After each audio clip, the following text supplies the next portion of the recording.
Well, we're pretty much through with this web control demo. If I switch back into the default.aspx page and just recap what we've covered so far, there is one more thing I want to add.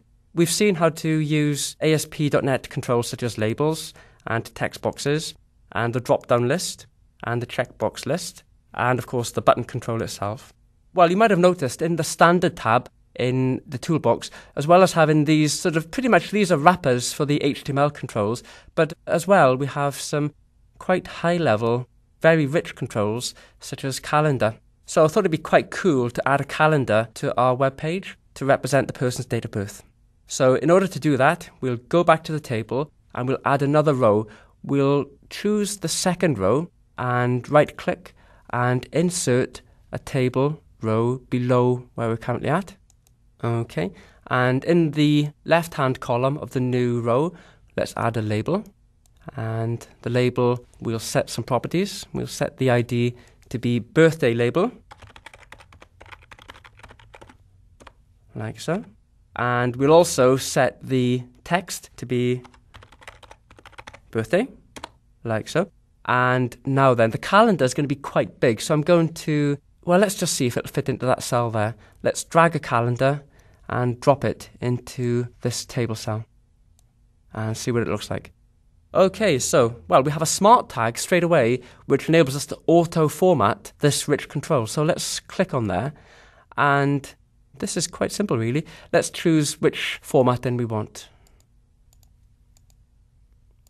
Oh, that's quite nice. Let's go for that one, colourful too. We'll click OK. And let's get rid of the smart tag, because I think we're done with that. Now, if we come down to the properties window, and let me just make this a little bit bigger, there's an absolute abundance of properties we can set on this control. Obviously, the first property we want to set is the ID. So let's go back up to the top and set the ID to be birthday calendar, like so. And also, let's see what other properties we can set. There's a property called day name format, where you can format or influence the format for the date as it's displayed on the calendar. So we can choose shortest, or we can choose first two letters, or we could choose full. That's a little bit on the big side, so let's just go for short. And we can also specify, let's see what else we've got here, first day of week.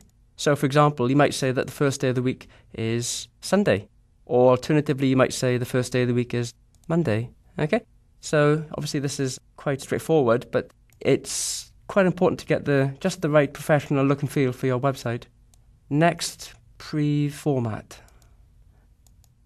So we could specify short month, and you can see what's done up here. It's actually specified the names of the months before and after where we currently are.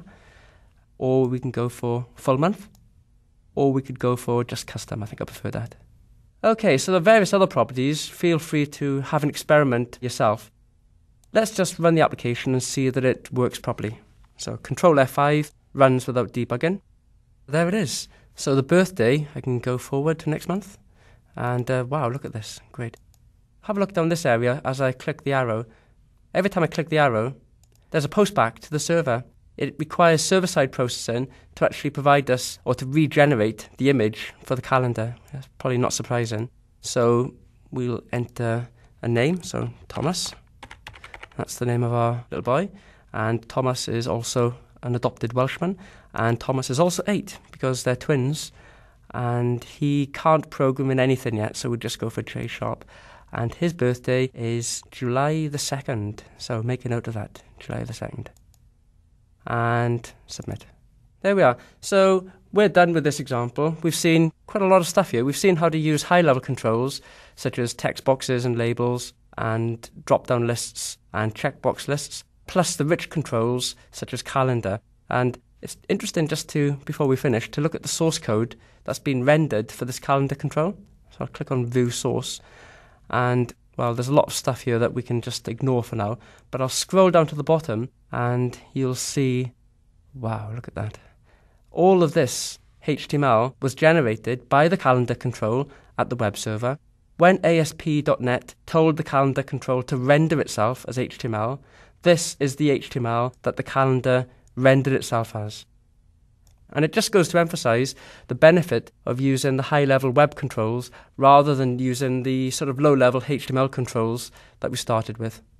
So that's the end of this lesson. We've seen how to use HTML controls, and we've seen how to use web controls and the increased functionality that they offer. What we're going to do in the next lesson is we're going to see exactly what happens when you run an ASP.NET web page. We'll have a look at the processing model, and we'll discuss events and see what's happening underneath the covers.